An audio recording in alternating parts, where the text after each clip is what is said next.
नमस्कार मंडळी. तर मी आता आहे दिव्यामध्ये आणि दिव्यामध्ये बघा गणपती बाप्पांची मूर्ती रंगवण्याचं काम चालू आहे. दत्तांचा अवतार पाठीमाग आहे आणि या बाकीच्या मूर्त्या आहेत ना, ह्या मूर्त्या प्लास्टिक लावलेल्या आहेत. तर मला वाटतं हा सेल झालेल्या आहेत मूर्त्या ह्या. आणि मित्रांनो, जवळच दिवस आले. 8 ते 6 दिवसावरती आता गणपती बाप्पा आपल्या घरोघरी येतील, सगळ्यांच्या घरोघरी येतील.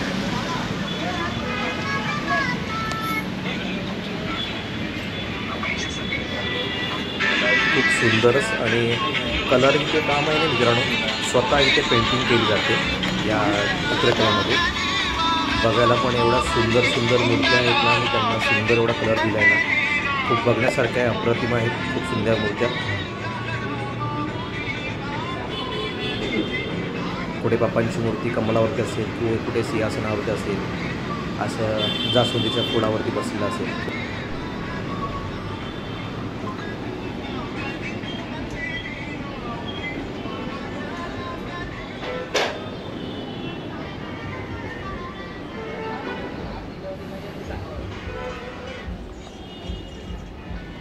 मित्रांनो, हे जे लाईट तुम्हाला डिमर दिसतोय ना, कारण ते जास्त लाईट असल्यामुळे ते 4K हाय क्वालिटीला आहे ना, तुम्हाला हे अशीच शूटिंग होते.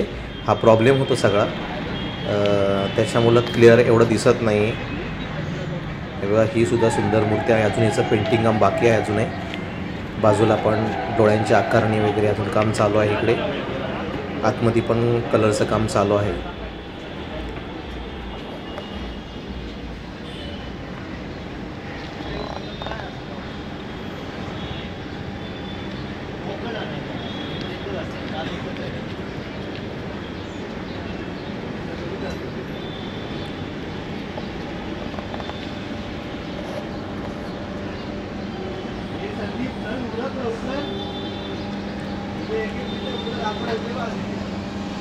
हे बघा मित्रांनो, या बाप्पांना सुद्धा अजून डोळ्यांची आकारणी बाकी आहे.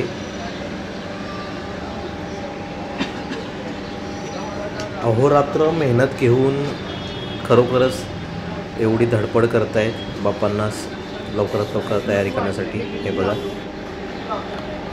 लाईट ना एवढा स्पॉट या कॅमेरामध्ये आहे ना मित्रांनो, तुम्हाला असंच बघायला भेटते. जास्त हाय क्वालिटी असेल ना तर तुम्हाला हे डिमर वगैरे दिसत. बघा, डिमर वगैरे दिसते, चमकते. जास्त लाईट कमी असेल तर तुम्हाला क्लिअर दिसते.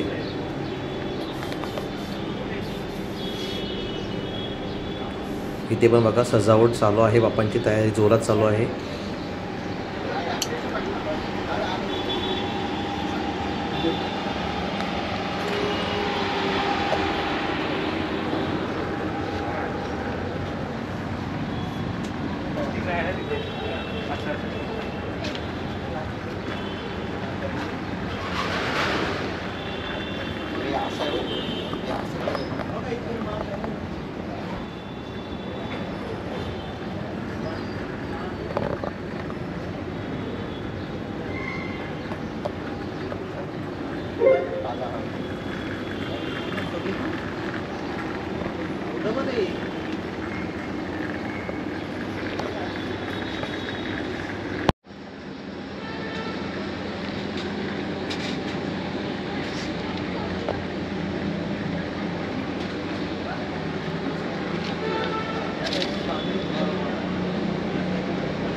मित्रांनो, तर आता मी हा व्हिडिओ इथे थांबवतो आहे, कारण एवढा लाईट जास्त असल्यामुळे ना क्लिअर दिसत नाही आहे. डिमरसारखाच बघा चमकते एकदम लाईट वगैरे.